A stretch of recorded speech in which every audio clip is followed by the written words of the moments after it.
జగన్మోహన్ రెడ్డి గత 10 రోజులుగా రాష్ట్ర వ్యాప్తంగా సిద్ధం అంటూ ఒక పోస్టర్ అయితే రిలీజ్ చేసి నేను సిద్ధంగా ఉన్నాను యుద్ధానికి అన్నట్టు ఆయన ఇస్తున్న స్టిల్స్ కానీ ఆయన చేస్తున్న ప్రచారాన్ని కానీ ఎలా చూడొచ్చు అంటారు? అసలు దేనికి సిద్ధం ఆయన? అది సిద్ధం కాదండి, సర్దుకుపోదాం, సర్దుకుంటమే. ఇంకా వైకాపా పార్టీ అనేది ఖాళీ అయిపోతుంది ఆంధ్ర రాష్ట్రంలో, సర్దుకోవటమే. ఇతను ప్రజలకి చేసింది ఈ 4.5 ఏళ్లలో ఏంటనేది చెప్పకుండా నేను సిద్ధం, నేను రెడీ, ఇవన్నీ ప్రజలు నమ్మే స్థితిలో లేదు. నిన్ను సర్దుకోమని చెబుతున్నారు. నువ్వు ఎన్ని సీట్లు అక్కడి నుంచి ఇక్కడికి, ఇక్కడి నుంచి అక్కడికి మార్చినా ప్రజలు అనేవాళ్ళు నిన్ననేది మార్చడానికి సిద్ధమైపోయారని చెప్పేసి సందర్భంగా తెలియజేస్తున్నాను. ఒకవైపు సిద్ధం అంటూ పోస్టర్లు వేస్తూ, మరోవైపు ఇప్పుడు దిగిపోమంటే ఇప్పుడే దిగిపోతాను, నాకేం ఇబ్బంది లేదు అంటూ ఏదైతే కనుక తిరుపతిలో ఎడ్యుకేషన్ సమ్మిట్లో ఆయన చేసిన వ్యాఖ్యలను అసలు ఎలా చూడొచ్చు అంటారు?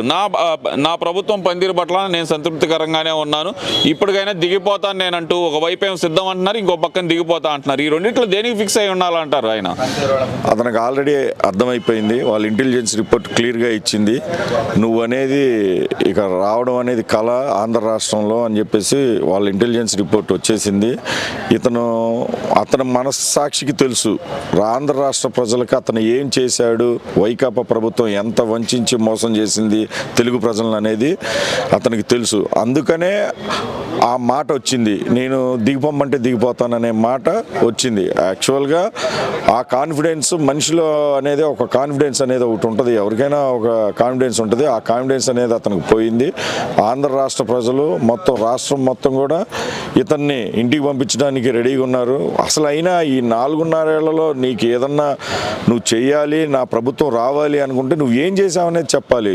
బడుగు బలహీన వర్గాల, ఎస్సీ ఎస్టీ వర్గాలకు కూడా, మిగతా ప్రజలకు కానీ నువ్వేం చేసావు అనేది తెలియాలి. ఈ రోజున చూస్తే ఆంధ్ర రాష్ట్రంలో అంతా ఇప్పుడు అంగన్వాడీలు రోడ్ల మీదకి వచ్చారు, ఎంప్లాయీస్ అందరూ ఇబ్బంది పడుతున్నారు, శాలరీస్ టైంలో పట్టలేదు, ఎన్నో రకాలుగా ఇబ్బంది పడుతున్నారు. ఎందుకు వేసాంరా బాబు ఓటు ఈ వైకాపా ప్రభుత్వానికి అని చెప్పేసి తల్లబట్టుకొని ప్రజలందరూ ఎదురు చూస్తున్నారు. ఎప్పుడు ఎన్నికలు వస్తాయా, ఈ ప్రభుత్వాన్ని ఇంటికి పంపించి ఇన్ని సంవత్సరాలు, ఈ రోజున గణతంత్ర వేడుకలు జరుగుతున్నాయి, ఇన్ని సంవత్సరాల్లో కూడా ఎప్పుడు ఇటువంటి నీచమైన ముఖ్యమంత్రి మనం ఎప్పుడు ఎన్నుకోలేదు. పక్క రాష్ట్ర ప్రజలు కూడా హేళనగా నవ్వుతున్నారు ఆంధ్రప్రదేశ్ని చూసి. ఇక ఈసారి అనేది రావడం అనేది జగన్మోహన్ రెడ్డి కళ.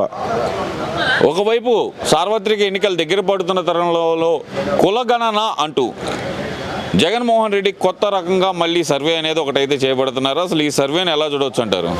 ఇవన్నీ ఎప్పటి నుంచో బీసీ వర్గాలు, మిగతా వర్గాలన్నీ కూడా కులగణన చేపిస్తే రాష్ట్రంలో ఏంటనేది తెలుస్తుంది అని చెప్పేసి ఎప్పటి నుంచో అడుగుతున్నారు.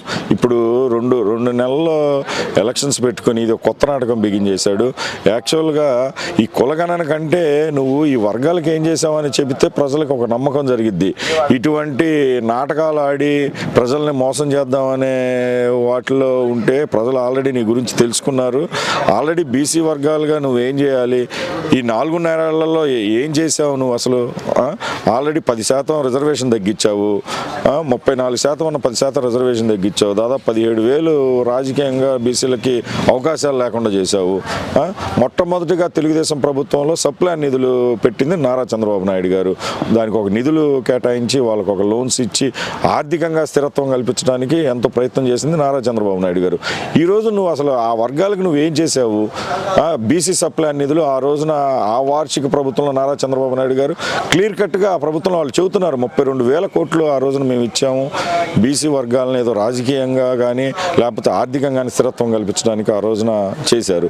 ఈ రోజు నువ్వేం చేసావు? 75,000 కోట్లు ఈ రోజున బీసీ సప్లాన్, బీసీ బడుగు బలహీన వర్గాలకు పొట్టగొట్టిన మాట వాస్తవం కదా.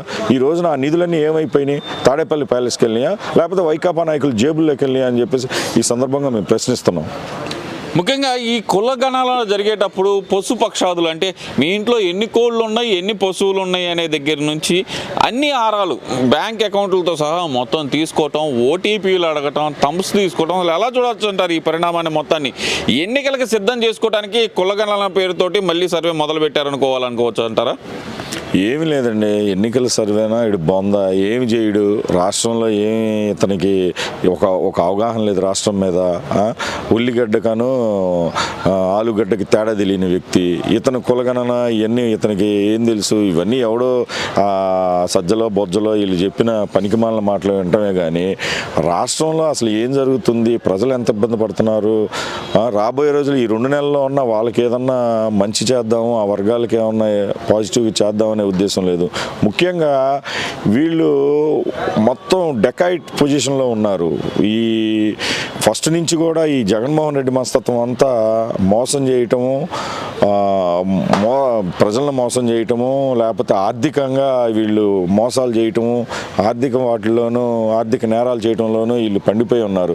ఈ రకంగా రాష్ట్రంలో ఉన్న డేటాను కూడా బయట వ్యక్తులకు అమ్ముకోవటము, ప్రజల ఆర్థిక వ్యవహారాలు కానీ వాళ్ళ సొంత వ్యవహారాలు కానీ ఇవన్నీ డేటా అంతా బయటకు పోతుందనే నమ్మకం, అనే అనుమానం ప్రజలకు వస్తుంది. ఇప్పుడు ఈ రోజున వీళ్ళు ఓటీపీలు తీసుకోవటము, ఈ వాలంటీర్ల ద్వారా వ్యవస్థని వశపరుచుకోవటము, ఇవన్నీ చూస్తుంటే ప్రజలందరూ కూడా అనుమాన పడుతున్నారు. ఈ రోజున ఎవరు వీళ్ళకి ఓటీపీలు చెప్పట్ల, తమ్ములు కూడా వేయట్లేదు. చాలా ఇదిగానే జరుగుతుంది. కాకపోతే పథకాలు పోతాయి అయిపోతాయి అని బెదిరించేదో కొంతమంది దగ్గర చేస్తున్నారు. కానీ ఇదంతా మాత్రం వ్యవస్థని అమ్ముకోవటం మాత్రం ఏదో పెద్ద కుట్ర జరుగుతుందని ప్రజల నమ్మకం. ఒకవైపు నేను పేదల పక్షపాతిని, పేదల అభివృద్ధి కోసం ఎన్నో చేశాను అంటున్న జగన్మోహన్ రెడ్డి అదే నిరుపేదలకు ఆసరాగా ఉండే ఆరోగ్యశ్రీని ఎందుకు నిర్లక్ష్యం చేస్తున్నారంటారు? నిన్న చూస్తే కనుక ఆరోగ్యశ్రీ నెట్వర్క్ హాస్పిటల్లో దాదాపు 80% మా వల్ల కాదు, మేము చేయలేము, ఆరోగ్యశ్రీ మా దాంట్లో ఓపీ చూడలేదంటూ బ్యానర్లు ప్రదర్శించిన సంగతి కూడా చూసాం. ఎలా చూడాలంటారు ఈ పరిస్థితిని? ఏది రాష్ట్రంలో ఆర్థిక పరిస్థితి ఎక్కడుంది? ఏమైనా పెట్టుబడులు తీసుకొచ్చావా? పరిశ్రమలు ఏమైనా తీసుకొచ్చావా? రాష్ట్రంలో ఆర్థిక పరిస్థితులు ఇప్పుడు ఎంప్లాయీస్కి, రాష్ట్రానికి, గవర్నమెంట్ ఎంప్లాయీస్ కానీ ఇతర వర్గాలకు కానీ జీతాలు ఇవ్వడానికి కూడా మనం ఇప్పటికే బయట ఆర్బీఐ దగ్గర అప్పులు తీసుకున్న పరిస్థితి. ఆర్బీఐ హెచ్చరిస్తుంది, ఒక పక్క కాగ్ హెచ్చరిస్తుంది, అప్పులు మితిమీరిపోయినాయి ఆంధ్ర రాష్ట్రంలో అని చెప్పి. ఎన్నో లక్షల కోట్లు ఇప్పుడు ఈ అప్పుల ఊబిలోకి ఆంధ్ర రాష్ట్రం కూరుకుపోయింది. ఈ రోజున నువ్వు అభివృద్ధి చేసి రాష్ట్రానికి ఈ ప్రజలకి ఏదన్నా మంచి చేయాలి, ప్రజలకి ఏమన్నా వాళ్ళకి ఇది ఇవ్వాల్సింది పోయి నువ్వు ఈ రోజున వాటిని అన్నింటినీ తొంగలో దొక్కి ఈ రాష్ట్రంలో ఏం చేద్దామని చెప్పేసి ఈ జగన్మోహన్ రెడ్డి చేస్తున్నాడో అర్థం కావట్లేదు. 3 రాజధానులు అన్నాడు, విచ్ఛిన్నం చేశాడు రాష్ట్రాన్ని, రాష్ట్రానికి క్యాపిటల్ లేకుండా చేశాడు.